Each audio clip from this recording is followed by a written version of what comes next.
Good morning to all students.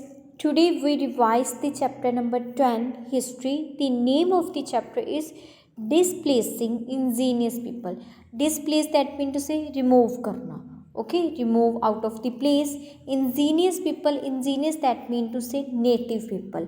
Peoples आपको पता है peoples का मीन क्या है. So ingenious that mean to say native. So बेटा native peoples कौन होते हैं? Native people that mean to say like बेटा वो लोग जो एक जगह पे, मतलब जैसे कि the word native means a place where a persons born over lived in. The natives और Australia were known as the aborigines. जैसे देखो बेटा, जैसे कि जो नेटिव्स है ऑस्ट्रेलिया के, वो अब वहाँ के ओरिजिन्स हो गए, मतलब जहाँ पे उनका बर्थ हुआ. जैसे ऑस्ट्रेलिया में जो लोग रह रहे हैं, ठीक है, उनका जो बर्थ जिन वहाँ पे हुआ, ठीक है, काफ़ी टाइम से वो वहाँ पे रह रहे हैं, तो वो वहाँ के नेटिव्स पीपल्स होंगे. ठीक है, okay. So next I tell you about the geographical extent और situation of North America. So students, North America continent is extended from the Arctic Circle to the Tropic of Cancer and from Pacific to the Atlantic Ocean. So next, define settlers. Beta, settlers are the people who have settled at place which is not their native land. देखो बेटा, उनकी बात हो रही है जो people settled तो है वहाँ उस जगह पे, लेकिन ये उनका नेटिव लैंड नहीं है. दैट मीन्स ये बर्थ से वहाँ पे नहीं रह रहे हैं. जैसे कि बेटा, मतलब मैंने आपको पहले भी ये चैप्टर जब करवाया था, आपको बोला था कि यूरोपियन पीपल्स के बारे में. जो यूरोपियंस थे वो अमेरिका में आके रहने लग गए थे. ठीक है, किस लिए रहने लग गए थे? क्योंकि उनको ये लग रहा था कि अमेरिका के पास काफ़ी गोल्ड है, ताकि वो चाहते थे कि यूरोपियंस, मतलब यूरोप को और ज़्यादा वो रिचर बना दें अमेरिका से. इसीलिए मतलब जो सेटलर्स वो लोग हैं are those people who have settled at place which is not their native land. The term or concept settler is used for the Britishers in Ireland. ये किन लोगों के लिए यूज़ किया जाता है बेटा? जो ब्रिटिशर्स हैं, आप देख रहे हो आयरलैंड की एक पिक्चर है. For Europeans in America etcetera.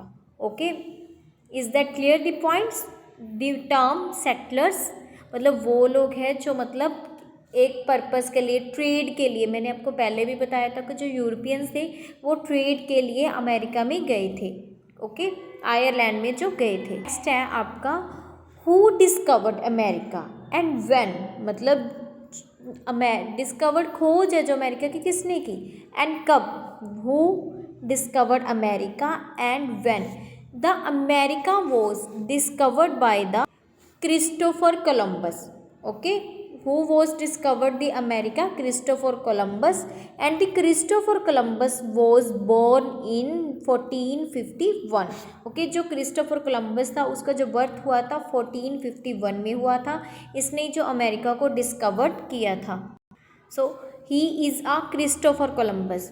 you saw the picture, the Christopher Columbus and discovered America in 1492. 1451 he was born in 1451 and discovered the America in 1492. okay, is that clear the point? After that, the North American economy. so north America की economy के बारे में बात करेंगे बेटा. so north American economy was subsistence economy. Okay, subsistence economy से, subsistence means बेटा जैसे हम लोग कह सकते हैं जो हमारा गुजारा, हम कहते हैं ना गुजारा, मतलब जो हम अपना डेली लाइफ है वो कैसे स्पेंड करते हैं, तो वो ये subsistence mean. The native grows crops and produce crops. जो नेटिव पीपल्स है, वहाँ के जो रहने वाले थे, जिनका बर्थ प्लेस था वो, ठीक है, वो पीपल क्या करते थे? Grows crops and produce crops to meet their both and needs. okay, to meet their both and needs. so no surplus agriculture produce was available for them. मतलब कोई भी जो surplus agriculture था वो प्रोड्यूस उनके पास अवेलेबल नहीं था उस time. Okay, it's that clear the points? बेटा जो नेटिव पीपल्स हैं उनके बारे में, मतलब नेटिव पीपल्स कौन है, ठीक है, who are the native peoples and geographical situations, define the term settler, settler means की है, एंड जो अमेरिका उसको मतलब किसने डिस्कवर किया था, कब किया था, एंड जो नॉर्थ अमेरिकन के इकॉनमी के बारे में। Okay, so I hope you all are understood the points. Thank you so much beta. Have a good day.